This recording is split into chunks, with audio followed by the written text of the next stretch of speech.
Sir आज किस तरह के नियम को हैं जो बताए गए हैं ताकि बायर्स को फायदा मिल सके सीधे सीधा बिल्डर भी अपील कर सके मन मर्जी की। Haryana real estate authority Gurgaon के द्वारा आज एक अभूतपूर्व निर्णय लिया गया है, जिसके तहत जो अपार्टमेंट के खरीदार हैं उनको बड़ी भारी राहत मिलेगी।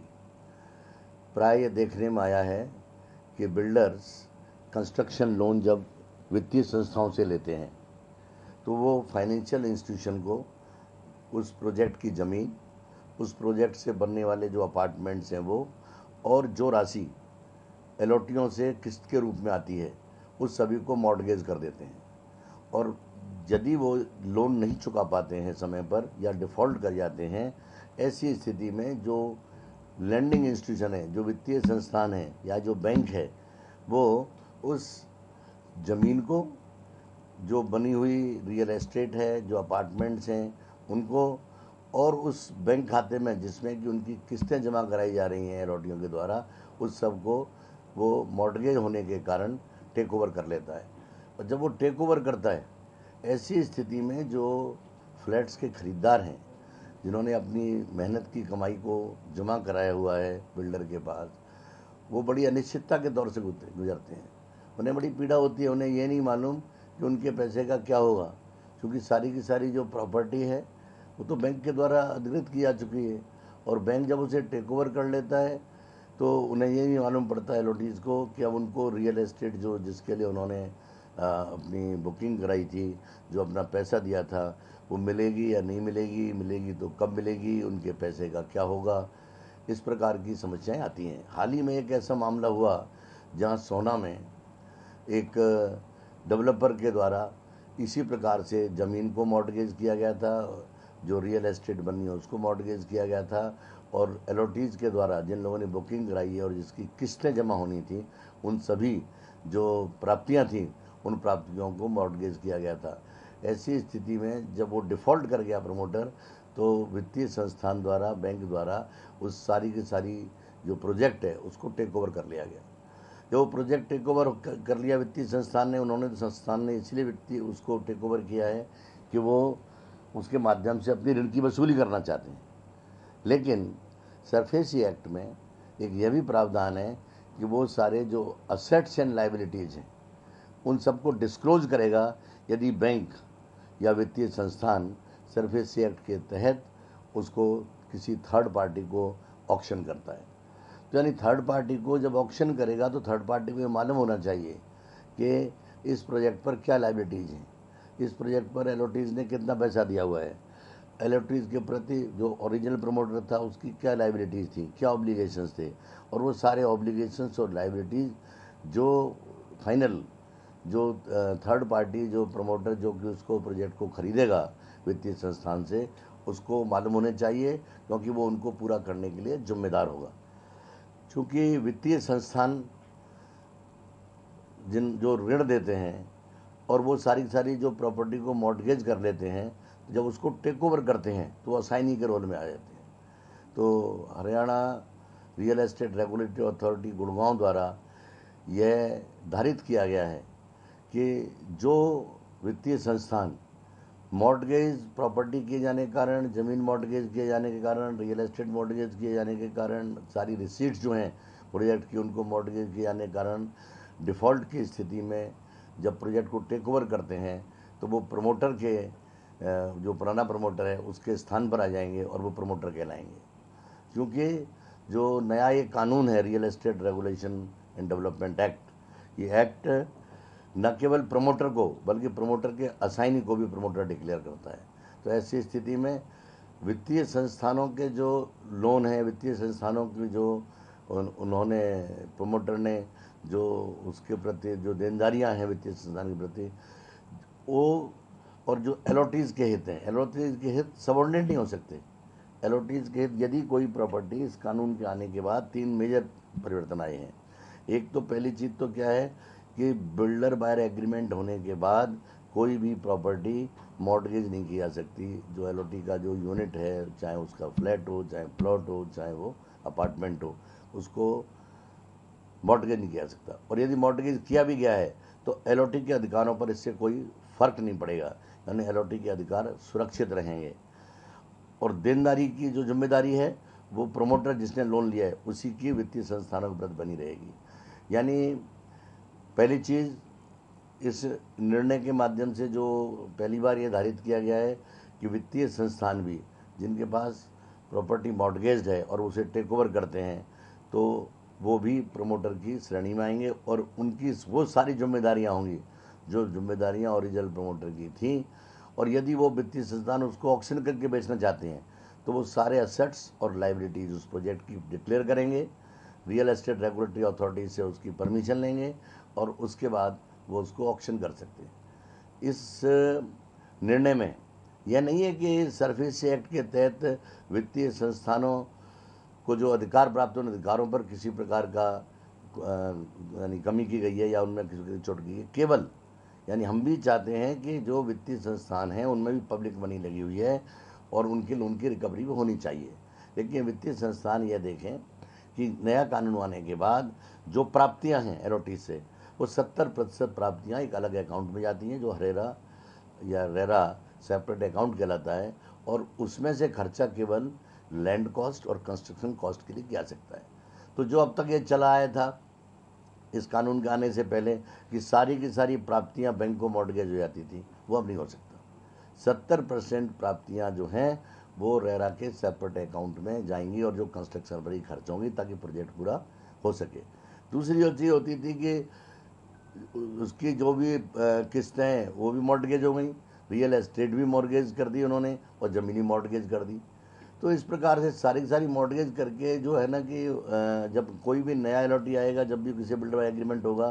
तो प्रमोटर ने भी इंश्योर करना है और फाइनेंशियल इंस्टीट्यूशन की भी कंडीशन होनी चाहिए कि यदि किसी को कोई नई प्रॉपर्टी बेची जा रही है, कोई अलॉटमेंट किया जा रहा है, कोई बुकिंग की जा रही है तो उस स्थिति में वो पहले उसको मॉर्टगेज से मुक्त कराएंगे। यदि मॉर्टगेज से मुक्त नहीं कराते हैं तो एलओटी के अधिकारों पर फर्क नहीं पड़ेगा। तो इसीलिए वित्तीय संस्थानों को भी इस मामले में सावधान होने की ज़रूरत है और उन्होंने भी सतर्कता बरतनी होगी कि जब भी प्रमोटर या बिल्डर या डेवलपर या कॉलोनाइजर किसी भी यूनिट को बुक करता है, बेचता है, बिल्डर बाय एग्रीमेंट को में एंटर होता है तो उस समय मॉर्टगेज फ्री उसको करना आवश्यक होगा। और यदि वो मॉर्टगेज फ्री नहीं करता है तो जैसा मैंने कहा कि एलओटी के हितों पर कोई प्रभाव नहीं पड़ेगा। एलओटी के हित सुरक्षित हैं। जो देनदारियां हैं ओरिजिनल प्रमोटर की, वो देनदारियां एलओटी के प्रति जो भी हैं उसकी जिम्मेदारियां वो भी बैंक को भी पूरी करनी पड़ेंगी। और बैंक के बाद यदि किसी को बैंक ऑक्शन करता है तो उसको डिस्क्लोज करने का केवल मात्र कारण ये होगा ताकि वो आदमी जब उस प्रोजेक्ट को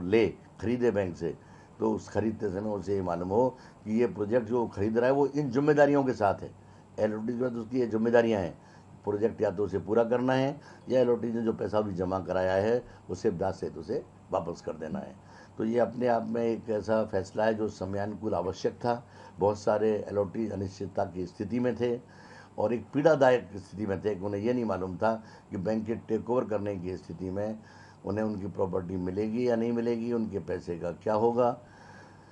तो इस प्रकार से उनकी हितों की सुरक्षा के लिए और साथ ही कई ऐसे मामले भी हैं जहाँ के लैंड ओनर्स कोलैबोरेशन करते हैं बिल्डर के साथ और बिल्डर लोन लेता है,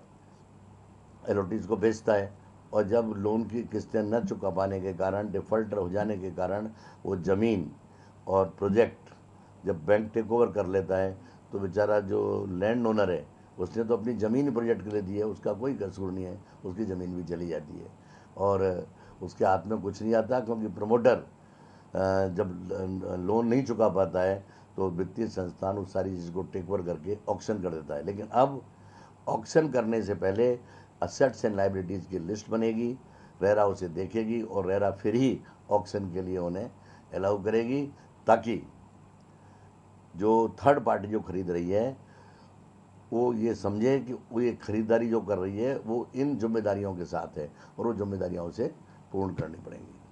सर अभी भी बहुत से ऐसे केसेस हैं, आज दिन हरियाणा ऑफिस के सामने लोग प्रोटेस्ट करते हैं, बायर्स आते हैं जो उनका केस चल रहा होता है, फिर केस ना होने की जो डिले प्रोजेक्ट हो जाते हैं, 10 साल 12 साल प्रोजेक्ट डिले हो जाते हैं, उन पर किस तरह की नकेल प्लान की है? देखिएगा कि इस कानून ने 3 जो बहुत बड़ी समस्याएं थी उनका समाधान किया है। 1 मई 2017 को यह कानून संपूर्ण रूप में पूरे देश में लागू हुआ। इस कानून में जो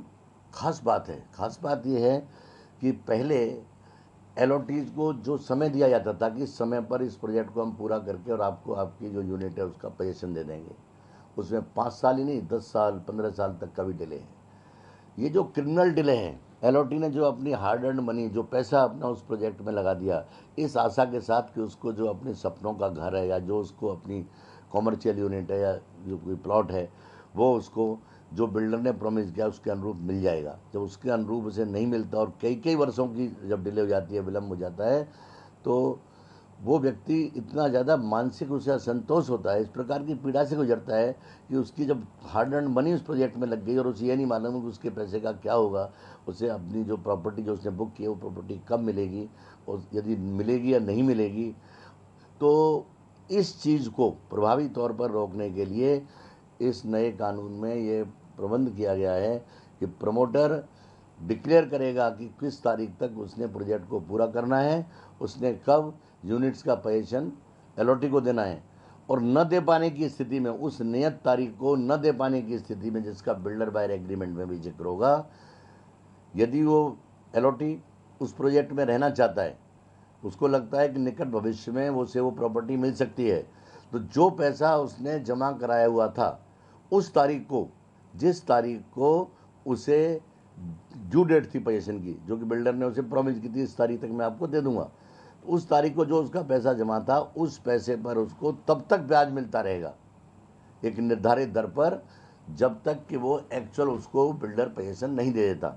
आज की तारीख में 10% के आसपास ये ब्याज है, यानी state bank of India marginal rate of interest plus 2% का फॉर्मूला है जो कि ये ब्याज निर्धारित किया गया है। ये ब्याज एक अपने आप में सफिशिएंट है, और इससे क्या है कि यदि प्रोजेक्ट लेट भी होता है तो एलओटी के हितों की सुरक्षा भी होती है और उससे कोई नुकसान नहीं होता, क्योंकि जो पैसा उसका जमा उस पैसे पर उसको ब्याज मिल रहा है। लेकिन यदि एलओटी लगता है कि उसे लेट हो गया और अब ये प्रॉपर्टी उसके किसी काम की नहीं है, जिस उद्देश्य से इस प्रॉपर्टी को लेना चाहता था वो उद्देश्य से पूरा नहीं होगा, तो एलओटी को ये अधिकार है कि वो प्रमोटर से कहे कि भाई मैं अब इस प्रोजेक्ट में रहना नहीं चाहता, क्योंकि जो तारीख आपने मेरे से वायदा किया था उस तारीख को आप मुझे प्रॉपर्टी ये दे नहीं पाए, अब मेरे किसी काम की नहीं है, मुझे मेरा पैसा वापस कर दिया जाए। तो एलओटी को प्रमोटर द्वारा न केवल जो उसने पैसा दिया है वो पैसा वापस मिलेगा, बल्कि जितनी जितनी राशि जिस तारीख को दी गई थी उस तारीख से लेकर के जिस तारीख को रिफंड किया गया है उस तारीख तक उसको वही निर्धारित दर पर ब्याज भी मिलेगा। और यदि इस डिले के कारण या उसे किसी प्रकार का नुकसान हुआ है एलओटी को, तो उसकी भरपाई के लिए भी उसे कॉम्पेंसेशन मिलेगा। तो इस प्रकार से यदि विलम्ब होने की स्थिति में एलओटी के जो अधिकार जो दिए गए हैं उसे, वो अधिकार बड़े व्यापक हैं, और जो पहले इसमें माल प्रैक्टिस थी, जो मिसचिफ थी, उसको इससे एड्रेस किया गया है। जैसा मैंने कहा कि पहले मामले में जहाँ कि जो तारीख दी गई उस तारीख को वो नहीं दे पाता है, उस स्थिति में उसके अधिकार क्या है। दूसरी चीज़ जो इस कानून ने किया है, दूसरी मिसचिफ जो इसने एड्रेस की है, वो एड्रेस की है कि प्रोजेक्ट का पैसा प्रोजेक्ट में लगेगा। यदि एलओटीज ने जो पैसा दिया है 70% पैसा उसका एक अकाउंट में जाएगा जिसको सेपरेट रेरा अकाउंट कहते हैं, और उस अकाउंट से जो है वो केवल कंस्ट्रक्शन पर और लैंड कॉस्ट पर ही खर्च होगा। यानी 70% पैसे की ये गारंटी है कि वो पैसा केवल कंस्ट्रक्शन और लैंड कॉस्ट में खर्च होगा। 30% पैसा बचा है वही प्रोजेक्ट रिलेटेड एक्सपेंडिचर होगा। आपने बैंक की लोन वापस किस्तें वापस करनी है, आपने मार्केटिंग कॉस्ट करनी है, आपके और प्रोजेक्ट से रिलेटेड दूसरे एक्सपेंसेस वो करने हैं। इस प्रकार से पहले जो डाइवर्जन ऑफ फंड्स होता था, मिसयूज ऑफ फंड्स होता था, मिसयूज ऑफ फंड और डाइवर्जन ऑफ फंड्स टोटल इससे रुक गया है। और तीसरी चीज़, पहले जो यूनिलेटरली बिल्डर जो था वो लेआउट प्लान चेंज कर देता था, बिल्डिंग का नक्शा बदल देता था, एरिया घटा बढ़ा देता था, ग्रीन एरियाज को बदल देता था। अब अप्रूव्ड लेआउट प्लान जिसके बेसिस पर उसने एलओटी को सेल किया है, एलओटी का जो यूनिट है वो बुक किया है, उसमें कोई भी परिवर्तन होता है तो 2/3 जो एग्जिस्टिंग एलओटीज हैं उनकी उसे पूर्व ही लिखित स्वीकृति लेनी पड़ेगी, और साथ ही साथ एलओटी अथॉरिटी को भी उसने बताना पड़ेगा। यानी इस प्रकार से अब यूनिलेटरी बिल्डर जो है वो एलओटी को दी गई बुक की गई यूनिट में अपने स्तर पर परिवर्तन नहीं कर सकता। परिवर्तन होगा तो ये कंसेंट से होगा। इंडिविजुअल एलओटी है और उसकी यूनिट में कोई परिवर्तन है तो उसकी कंसेंट से होगा। और यदि सारे के सारे अलॉटी से अफेक्ट होते हैं, तो 2/3 अलॉटीज़ की उसमें पूर्व लिखित स्वीकृति आवश्यक है। जैसा मैंने कहा, इस कानून के आने के बाद ये तीनों ही जो कुप्रथाएं थी, जो तीनों ही जो मिसचिफ थी, तीनों ही जो एक इरेगुलरिटीज थी जो इस सेक्टर में विद्यमान थी, जिसके कारण इस सेक्टर में लोगों का विश्वास कम हो रहा था, इन प्रावधानों के आने के कारण भरोसा कायम हुआ है। और जैसा कि कहते हैं कि रेरा है तो भरोसा है, और जैसा कि और कहा जाता है कि रेरा का उद्देश्य है जो तीनों ही स्टेक होल्डर हैं, बिल्डर, बायर और ब्रोकर, इन तीनों के ही हितों में सामंजस्य स्थापित करना, और जहाँ कहीं भी इनके हितों पर कुठाराघात होता है, इनके हितों की रक्षा करना। जो ठीक है उसे छेड़ना नहीं, और जो गलत है उसको छोड़ना नहीं। इस स्थिति को लेकर के रेरा काम करता है। सर, इस तरह के जो अब ये नियम लागू हुआ है, ऐतिहासिक नियम है, तो कहीं ना कहीं रियल स्टेट में उछाल आने की उम्मीद है, क्योंकि जो लोग रेजिडेंशियल प्रॉपर्टी खरीदते हैं या फिर कमर्शियल प्रॉपर्टी खरीदते हैं, वो डर बना हुआ था आज परचेज करने के लिए। लेकिन क्या लगता है कितना फर्क आएगा? देखो, कुछ इस तरीके की जो मिसचीफ्स थी उनके कारण सर्टेनली मार्केट में, रियल एस्टेट मार्केट में लोगों का भरोसा कम होने लगा था। 13-14 में जो उछाल आया, उसके बाद धीरे धीरे धीरे धीरे रियल एस्टेट सेक्टर में गिरावट आती गई, और उस सब के बाद जो गिरावट आती गई, क्योंकि उसमें भरोसा नहीं था, इसीलिए नया कानून आया। और रेरा कानून आने के बाद धीरे धीरे धीरे धीरे, एकदम बहुत क्वांटम जंप नहीं था, धीरे धीरे लोगों का विश्वास कायम होने लगा।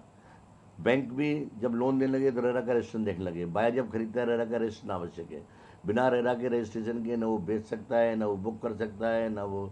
मार्केटिंग कर सकता है, न वो एडवर्टाइज कर सकता है, यानी कुछ भी नहीं कर सकता। इससे कारण क्या है कि भाई पहले पूरी सूचना दो, ताकि जो भी आदमी आपकी प्रॉपर्टी खरीदे उसे पूरी सूचना हो, ताकि वो एक इंटेलिजेंट, इन्फॉर्म्ड डिसीजन ले सके। यानी उसका डिसीजन ऐसा नहीं हो कि अंधकार में लिया गया हो, या कहा कुछ गया और हो कुछ और जाए, वो नहीं होगा। जो प्रॉमिस किया है वो देना होगा, और प्रॉमिस किया वो नहीं देते हो तो आपको हर जाने के लिए तैयार होना होगा। जो आपने दूसरी बात कही कि जो मार्केट की, कोविड के कारण भी थोड़ा मार्केट अफेक्ट हुआ, लेकिन मेरा पिछले करीब 1 महीने का अनुभव ये है कि हमारे पास प्रमोटर्स नए नए प्रोजेक्ट लेकर के आ रहे हैं, रजिस्ट्रेशन के लिए मांग बढ़ी है। इससे लगता है कि मार्केट रिवाइव हो रहा है। पर्टिकुलरली अफोर्डेबल सेगमेंट और लो कॉस्ट हाउसिंग, इनका मार्केट तो बहुत अच्छा चल रहा है। जो भी प्रोजेक्ट आते हैं कुछ समय में ही उन प्रोजेक्ट वो बिक जाते हैं। ऑफिशियल मार्केट के बारे में, ऑफिस के बारे में ये कहा जाने लगा था कि आपके वर्क फ्रॉम होम के कारण असर पड़ेगा। मुझे नहीं लगता कि इस प्रकार का कोई असर इस पर पड़ रहा है। आज भी हमारे पास कॉमर्शियल के प्रोजेक्ट और ऑफिस स्पेस के प्रोजेक्ट आ रहे हैं। वीकली एक आध प्रोजेक्ट हमारे पास आ जाता है। इस सब के बावजूद भी रेजिडेंशियल की मांग कम नहीं हुई है, मांग सस्पेंड हुई है, क्योंकि अभी तक कोविड के कारण लोग इसलिए निश्चिंत नहीं थे कि उनके जॉब का क्या होगा, क्या प्रकृति का ही क्या होगा, क्या नहीं, वही मालूम नहीं था लोगों को। अनिश्चितता का एक माहौल था। अब जब धीरे धीरे कोविड के कारण लोग कोविड कंप्लाइंट होने लगे हैं, तो अनिश्चितता का माहौल कम हो रहा है। और लोगों की, क्योंकि हर आदमी की इच्छा होती है उसका अपना घर हो, घर की इच्छा हर आदमी की होती है। जिनके पास खूब पैसा है वो बड़े से बड़ी यूनिट, अच्छे से अच्छा आलीशान घर चाहते हैं, उन पर कोई असर नहीं पड़ा है। जो लोअर सेगमेंट थे, जैसे मैंने कहा कि उसका मार्केट पिक कर रहा है, और जो मिडिल सेगमेंट जो कुछ दिनों के लिए अनिश्चितता में थी, वो मिडिल सेगमेंट उस अनिश्चितता से बाहर निकल करके, और जो रेजिडेंशियल मिडिल सेगमेंट की जो डिमांड है, वो डिमांड भी धीरे धीरे बढ़ रही है। और मैं आशा करता हूँ कि दिवाली तक, 15 नवंबर तक, जो रियल एस्टेट सेक्टर है उसमें आमूलचूल वृद्धि होगी, और यह वृद्धि सतत बनी रहेगी, क्योंकि यह इकोनॉमी के लिए भी हमारे लिए बड़ा आवश्यक है। क्योंकि रियल एस्टेट सेक्टर का कंट्रीब्यूशन जो टोटल जीडीपी है वो सब्सटेंशियल है उसमें। तो रियल एस्टेट अच्छा करेगा, देश की इकोनॉमी अच्छा करेगी। तो इस पॉइंट ऑफ व्यू से हम इस आशा के साथ कि रियल एस्टेट सेक्टर में निकट भविष्य में एक अच्छा समय आने वाला है, वृद्धि होने वाली है, जिसके इंडिकेटर्स अभी से हम महसूस करने लगे हैं।